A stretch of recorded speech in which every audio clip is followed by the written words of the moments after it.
బంజారాహిల్స్ పెద్దమ్మ గుడి. తెలంగాణ రాష్ట్రంలో కాంగ్రెస్ పార్టీ అధికారంలోకి వచ్చిన తర్వాత పూర్తిగా అన్ని ప్రాంతాలలో దేవాలయాల మీద దాడులు విపరీతంగా పెరిగినాయి. ఒక దేవాలయం మీద దాడి మర్చిపోక ముందే ఇంకో దేవాలయం మీద దాడి జరుగుతూ ఉన్నది. ఎవరికి అడ్డు రాని ప్రజలందరూ ఆరాధ్య దైవంగా భావించి ప్రతి సంవత్సరం బోనాల పండుగ నిర్వహించుకునేటువంటి బంజారాహిల్స్ పెద్దమ్మ గుడిని కూల్చాల్సిన అవసరం ఏమొచ్చింది? ప్రభుత్వానికి అధికారులకు భయం లేదు.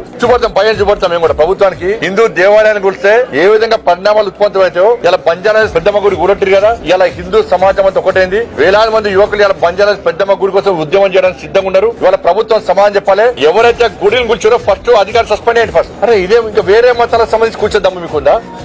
రోడ్డు కడ్డంగా ఈ తెలంగాణ రాష్ట్రంలో ఎన్ని దేవాలయాలు ఉన్నాయి, ఎన్ని మసీదులు ఉన్నాయి, ఎన్ని చర్చలు ఉన్నాయి? మేము ఇతర మతస్థులు కూర్చోమని అంటలేము. అరే హిందూ దేవాలయాలే ప్రాణం కోసం ఎందుకు కూర్చున్నారు? ఇవాళ ఓలికి బోనాల పండుగను పవిత్రంగా జరుపుకుంటున్నారు. భాగ్యనాథ పండుగ వాతావరణం ఉంది. ఈ పరిస్థితిలో కావాలని కుట్రలు చేసి మన పెద్దమ్మ గుడిని కూర్చోడము ఇది ఎంతవరకు కరెక్ట్? అంటే జూబ్లీస్ ఎలక్షన్స్ ఉన్నాయి. ఇప్పటికే కాంగ్రెస్ వాళ్ళు అంటున్నారు అలా ముస్లింస్ 30% ఉన్నారు కాబట్టి వాళ్ళ ఓట్లు రావాలంటే పెద్దమ్మ గుడిని కూర్చాలి. మీరు గుర్తుంచుకోండి బిడ్డ, జూబ్లీస్ లో హిందువులందరూ ఓటు బ్యాంక్ మారుతారు. నేను రాష్ట్ర ముఖ్యమంత్రి గారు చెప్తున్నాను, ముస్లిం ఓటు బ్యాంక్ కోసం మీరు ప్రయత్నం చేస్తున్నారు. రాష్ట్ర ప్రభుత్వ కుట్రలో భాగమే ఇలా బంజారాహిల్స్ పెద్దమ్మ గుడిని కూర్చుని వాళ్ళ కేవలం జూబ్లీస్ లో ఒక వర్గం ఓట్ల కోసం, ఆ వర్గం ఓట్ల ద్వారా గెలవడానికే మన పెద్దమ్మ గుడి కూర్చుని. ఎంత ధైర్యం ఉండాలి మీకు, ఎంత దమ్ము ఉండాలి మీకు పెద్దమ్మ కూర్చోడానికి?